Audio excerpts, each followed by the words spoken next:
Muchas gracias. Y buenos días, damas y caballeros y distinguidos invitados. Es un gran placer para mí estar aquí el día de hoy en este tan importante y grande conferencia minera que es Perumín 31 aquí en Arequipa. Muchas gracias al señor Govich por haberme invitado aquí a venir a hablar con ustedes el día de hoy. Me parece que tenemos aquí una pantalla. Por favor, ¿podríamos arreglar esa pantalla, esa ventana? Que mientras estamos en eso, me gustaría decirles, muy bien, estamos bien. Cuando el señor Govich me envió esta invitación para venir aquí a hablar el día de hoy con ustedes, me dio un desafío bastante amigable, el desafío de hablar acerca de los recursos de aguas subterráneas y su exploración, lo cual no es un tema muy común en mi experiencia, por lo menos. El señor Govich me dio el desafío de justamente hablar de estos recursos subterráneos en la industria minera y en todas las minas que puedan así, podían pensar de manera estratégica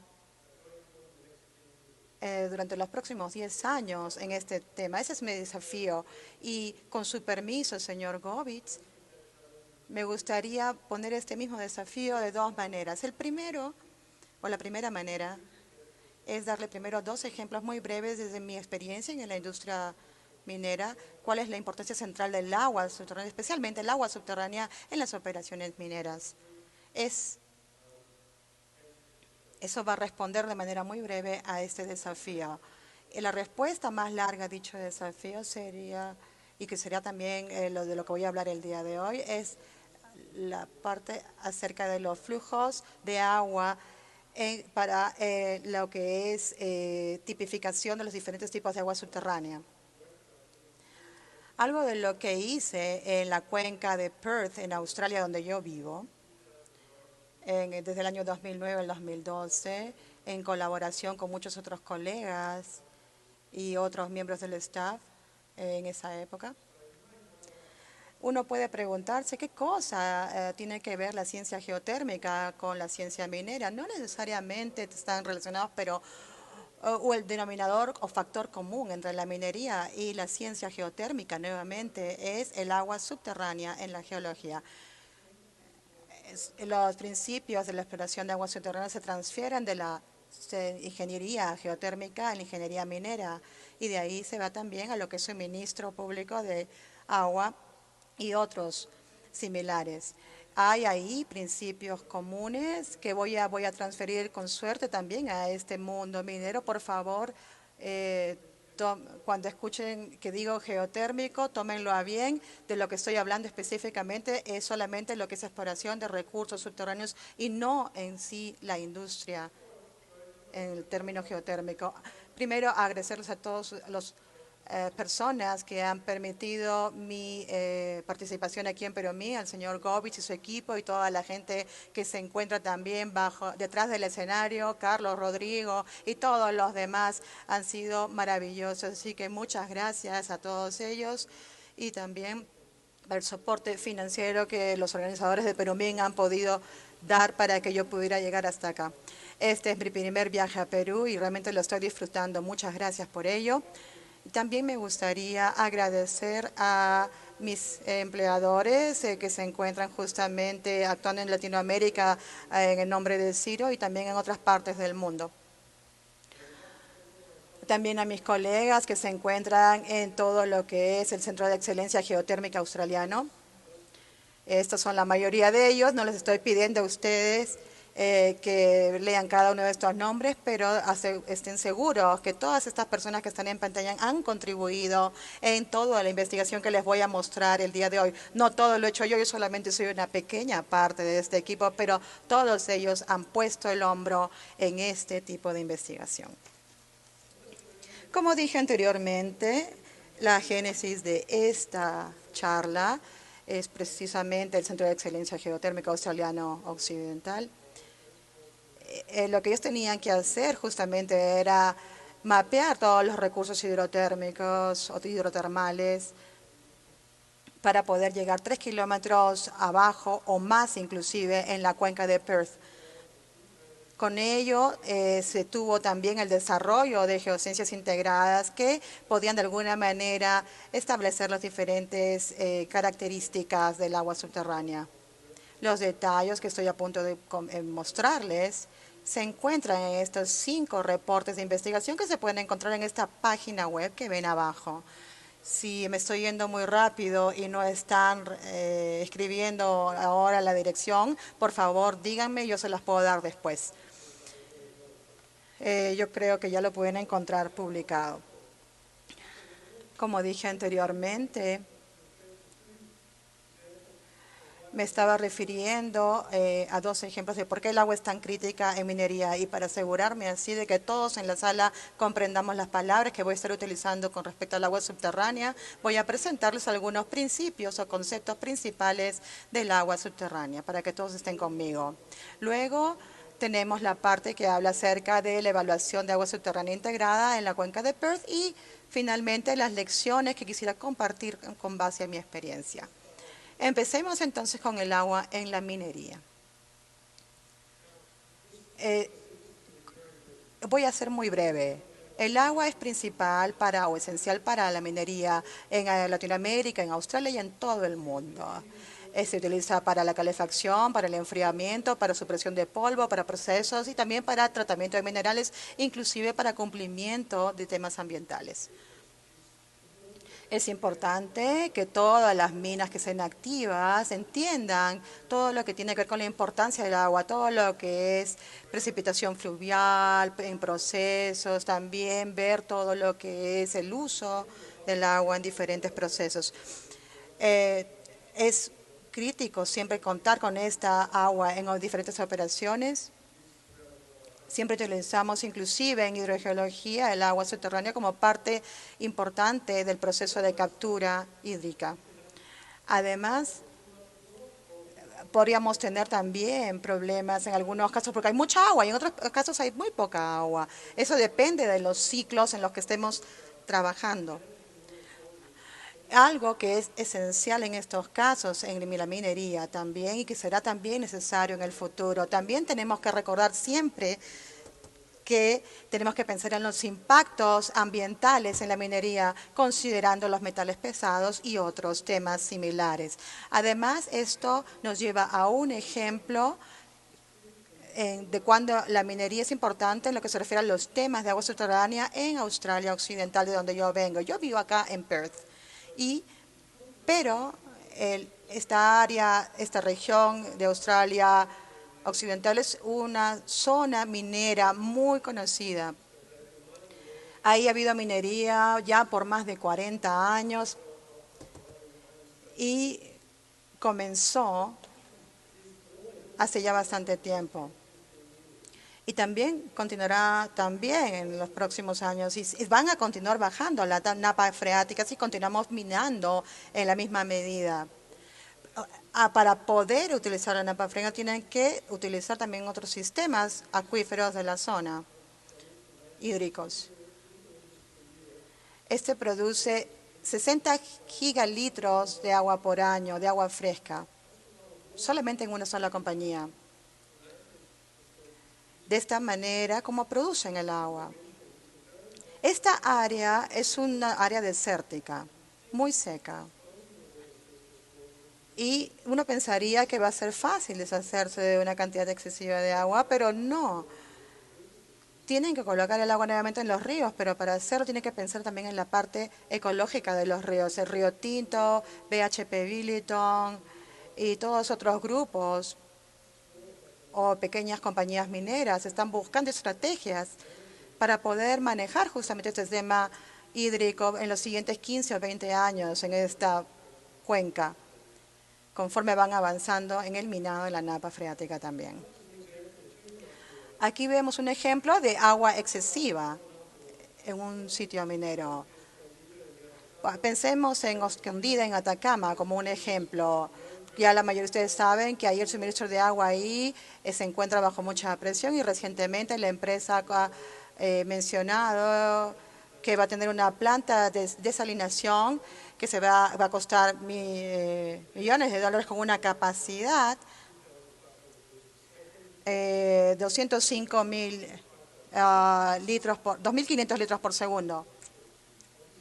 Obviamente estamos hablando realmente de una enorme inversión que se va a hacer en Escondida, para lo cual ya sabemos, el agua es muy importante. En resumen, las minas principales necesitan tener planes hídricos estratégicos. Sería importante también que podamos tener un plan que nos permita utilizar, operar de manera que reditúe y al mismo tiempo sea responsable. Además, también tener gente ambiental que trabaja con nosotros. Además, las estrategias tienen que ser informadas a través de entendimientos claros con respecto a los recursos hídricos o hidrológicos regionales y locales. El agua subterránea, a diferencia del agua superficial, el agua superficial la puede ver y la puede medir fácilmente, pero en el caso del agua subterránea no se puede. Y ese es el problema, que está escondida. Así que ya sabemos que tenemos agua subterránea, no sabemos cuánto hay, o si es utilizable, cuánto tiempo ha estado ahí, o si hay suficiente. Y eso es porque es tan importante el agua para los sitios mineros. Ahora hablemos de lo que es el agua subterránea. Yo soy un hidrogeólogo de agua subterránea, pero en los últimos 20 años he visto muchas diferentes definiciones de acuífero. Esta es mi favorita. Formación geológica que puede producir agua cuando se bombea. Simple. Si hay agua, la puedes bombear y sale. Eso es el acuífero. Agua subterránea es el agua que reside en dicho acuífero. La porosidad es la cantidad de espacios vacíos por unidad de volumen o unidad de volumen de acuífero. 15%, por ejemplo, del acuífero puede estar llenado de sedimentos, minerales, y el resto está lleno de agua. La permeabilidad mide la conectividad que hay entre los espacios de diferentes poros. La recarga es el índice de reabastecimiento de agua subterránea que llega a un acuífero, por ejemplo, que llega de agua en precipitado, lluvia. Los acuíferos pueden ser buenos, malos o insostenibles. Creo que un buen acuífero puede tener alta porosidad y buena permeabilidad, que se puede mover el agua fácilmente y que tiene además calidad de agua que es adecuada para sus necesidades. Si el acuífero es malo, quiere decir que el agua no es adecuada. No puedes utilizarla porque es muy cara probablemente, o baja porosidad o permeabilidad. Uno insostenible sería aquel en el que el agua subterránea tiene una gran pérdida que excede a la recarga total. Va a llegar un momento en que los volúmenes van a bajar porque, por tanto, son insostenibles. Los sistemas pueden ser muy complejos. Pueden ver aquí una hermosa imagen del gobierno canadiense que nos muestra un sistema acuífero cerca de Vancouver, me parece, y aquí se puede ver que conforme va bajando pasa a través de una zona de vidrio sedimentario hasta llegar hasta la zona de lecho rocoso cristalizado y finalmente a esta zona de la derecha. El sistema acuífero no es simplemente una línea de agua subterránea, es mucho más que eso, y eso es lo que quiero transferirles el día de hoy con respecto a la cuenca de Perth. Ahora continuemos con la evaluación del agua subterránea integrada en Perth. Aquí podemos ver una imagen de la Australia Occidental, donde vivo. Nuevamente, aquí podemos ver que tenemos varias cuencas. La cuenca de Perth es esta amarilla que se encuentra aquí solamente en la costa. Aquí podemos ver en una escala de medición que el área occidental de Australia tiene estas coordenadas con 300 kilómetros de norte a sur y de este a oeste tenemos 3 veces el tamaño del estado de Texas. Es un enorme lugar con una población de menos de 2 millones de personas. La cuenca de Perth es una zona que tiene diferentes características de sedimentos que se ha formado durante el periodo pérmico o permiano, me parece. Llena de sedimentos, como ya dije. En esta zona se encuentra en 2 kilómetros de sedimentos antes de llegar al lecho rocoso. Todos estos sedimentos potencialmente están llenos de agua subterránea. Y también la cuenca de Perth tiene además 90% del agua que se provee a la población. Los recursos de agua subterránea solamente se han explorado 1 kilómetro para abajo y hay muchísimos más recursos ahí por explorar. Cuando estamos viendo los recursos, ¿qué cosa es lo que importa realmente? ¿Qué es lo que nos da buenos resultados de agua subterránea? Aquí vemos 3 puntos importantes en rojo. Volumen suficiente de agua en el reservorio, suficiente flujo, de modo que podamos mover el agua hacia adentro o hacia afuera si deseamos, y también suficiente calidad de agua. Estos 3 ítems y sus definiciones están interrelacionados con la geología. Entonces, para poder realmente comprender los recursos de agua subterránea, tenemos que entender primero la estructura geológica, la permeabilidad y su estructura, la mineralogía, la geoquímica, además de otros temas adicionales. Es una pregunta geológica, una cuestión geológica.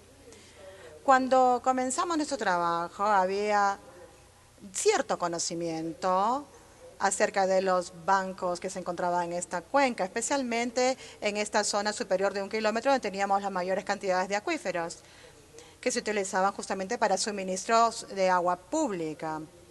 Aquí teníamos indicaciones más antiguas de la arquitectura de la cuenca que se encontraba justamente en esta parte de la cuenca y vimos aquí las medidas de permeabilidad del acuífero que se pudieron determinar con diferentes sondajes. Aquí pueden ver toda la parte de arriba con la escala algorítmica. Como pueden ver, no hay una tendencia en particular. Así que desarrollamos un plan de investigación para poder ver este problema. Queríamos de esa manera tener un enfoque integral de investigación para poder ver la parte del control de calidad que ya existía en el caso de la cuenca de Perth, con todos los estados y el gobierno en general, para tener todos los datos posibles de esta manera y así poder evaluar las incertidumbres, no solamente de parámetros en términos de porosidad o en la potencia de las formaciones, sino también en la parte de fracturas o fracturamientos que podían existir.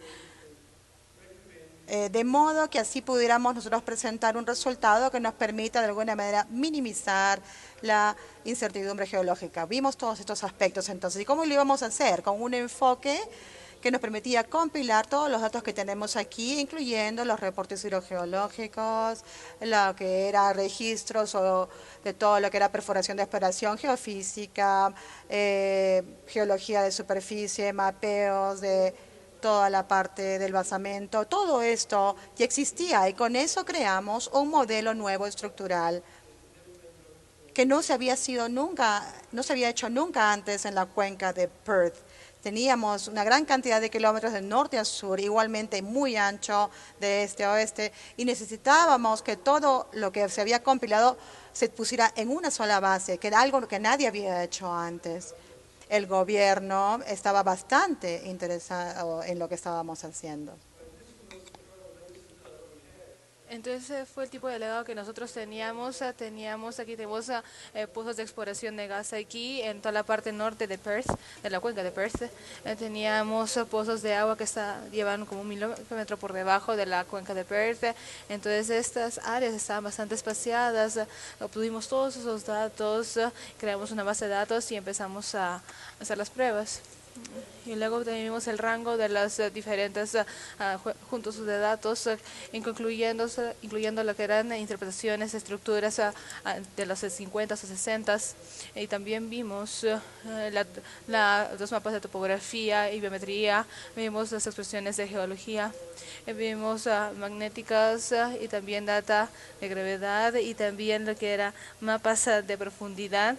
Y desarrollamos un flujo de trabajo integrado que juntaba todos estos y hacía una relación cruzada entre ellos para poder construir finalmente una modelo estructural 3D de esta estructura de la cuenca. Entonces, todas estas partes de la información que nosotros las juntamos con diferentes personas, diferentes décadas, a partir de los años 40, y ahora fueron una relación cruzada.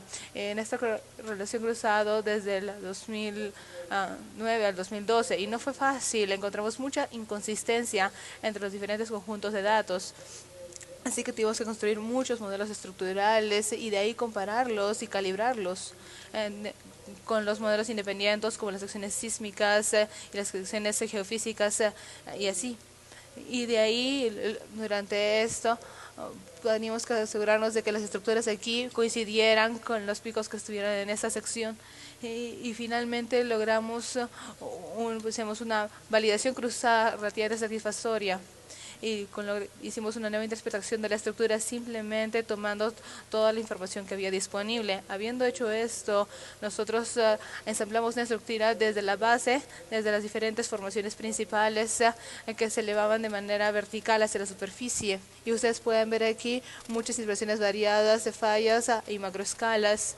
Y las ensamblamos todas juntas y producimos un modelo geológico de 3D, y de ahí extrajimos la sección de ese geomodelo y las comparamos con con las secciones geológicas anteriormente publicamos de hacía 40 años atrás. Y nosotros encontramos unas diferencias significativas en estas fallas y también en las extensiones de estos acuíferos en la cuenca de Perth. Entonces nosotros ahí tuvimos nuestro primer modelo estructural de la cuenca de Perth en la escala completa de la cuenca. Ahora, esto de acá nos hablaba de las propiedades que se encontraban dentro de estas formaciones. Entonces ahí tuvimos que pasar a otro, lo que era un modelo de propiedades, donde pusimos cosas como lo que eran las propiedades rocosas, lo que era el entendimiento de sedimentarios, lo que es geología de la superficie, en geometría, y lo primero que vimos fueron las fallas. Entonces muchas de las personas en Perth pensaban de que las fallas eran raras en estas formaciones sedimentarias, y regresamos a la geofísica y hicimos un análisis ahí de los magnéticos y también de gravedad para identificar fallas en la matemática 3D para la geofísica, pero también vimos cosas como eran topografías de superficies y de superficie, y los juntamos y hicimos una interpretación integrada de fallas, una nueva para la cuenca de Perth. Y en este mapa pueden ver en verde las fallas que fueron identificadas en 1952, son las que en gris, las que fueron fallas en amarillo y verde en el 76, pero las nuevas fallas que nosotros identificamos basados en el análisis geofísica de las topografías de superficies y las estructuras fluviales, y podemos ver una gran variedad de fallas en esta área. Por contraste con las imágenes antiguas que solamente mostraban las fallas que se encontraban a 50 kilómetros de diferencia en el sistema. Y ahora sabemos que hay muchísimas más fallas que se encuentran dentro de la cuenca de Perth de las que nosotros habíamos visto antes. También vimos qué propiedades de las fallas se significaban dentro de lo que era el sistema de sedimentos. Las fallas podrían ser sellantes, entonces tenemos un flujo, o pueden ser transmisibles. Quiere decir que el agua subterránea fluye a través de ellas. Entonces hicimos la geoquímica de esto y vimos todas las propiedades de esas fallas en la cuenca de Perth, y nosotros notamos que la mayoría de estos sedimentos, muchas de las fallas que habían en la parte norte de la cuenca de Perth estaban llenadas de lo que eran sedimentos ortogénicos. Quiere decir que una vez que los sedimentos han sido reemplazados con el tiempo, podemos ver que la porosidad es bastante alta en estas partes, y sabemos que en la parte norte de la cuenca de Perth hay muchas fallas profundas y son fallas sellantes. Entonces básicamente sellan el agua subterránea, el flujo del agua subterránea. a través de la falla y separa el agua subterránea. Y eso fue algo muy importante. Y lo siguiente que hicimos fue ver las litologías y desarrollamos una clasificación litológica considerada en la cuenca de Perth. Y esto se basó en el sistema de posición fluvial hasta el presente. Entonces nosotros los clasificamos 1, 2, 3, 4, 5, 6, 7, 8, 9 diferentes litoetapas aquí, litofases desde el ambiente. E incluso clasificamos la abundancia de estos tipos de litofases en las formaciones principales. Y podemos ver que en lo que es en la formación de Eneama es básicamente de origen o tenemos los sedimentos de carbón de catamarra, donde hay básicamente una predominación de energía. Y de ahí, entonces vamos a tener un entendimiento bastante fino de la interior de estas pilas de sedimentos. Y cuando vimos aquí los 400 kilómetros, pudimos hacer un mapeo de estas escalas a través de estos verticales. Y podemos ver que las pilas sedimentarias de la cuenca de Perth está con muchas capas. No es simplemente tanta arena uniforme que tiene unos 500 kilómetros de grosor. Entonces hay muchas escalas de correlaciones y verticales de las litofases que son así de grandes. Y eso significa que uno está tratando de sacar agua de agua subterránea. Uno tiene que entender el promedio vertical de todas las litofases que se encuentran y su abundancia. Entonces, en cuanto a la ocurrencia mineral en estos diferentes estilos minerales, y nosotros encontramos, por ejemplo, en las fases ahí, que son cuarzo con un poco de alcalofaria, y realmente muchos de los sedimentos eran básicamente cuarzo con un poco de arcilla que se encontraba aquí. Y las clasificamos en la geoquímica de los sedimentos en los 400 kilómetros de la cuenca de Perth. Juntamos todo esto y las litoetapas tenían la abundancia, la geoquímica, y también hicimos algunos análisis petrofísicos y vimos este diagrama de permeabilidad y porosidad y que nos muestra que para una de las diferentes litoetapas cómo es la permeabilidad y cómo ésta se ubica contra la porosidad. Nuevamente, esta es una escala y ustedes pueden ver aquí estas litoetapas en verde aquí y que esta tiene muchísima más permeabilidad que la que se encuentra acá arriba. Y esto nos permite construir un modelo conceptual que podemos comparar contra los registros de perforación para poder hacer inversiones conjuntas con los registros geofísicos de los pozos. Ahora acabamos de construir un modelo de propiedad de un modelo de 3D y quisiéramos entender las propiedades que hemos juntado aquí de estos conjuntos de datos, si es que tiene sentido en cuanto a lo que es un modelo.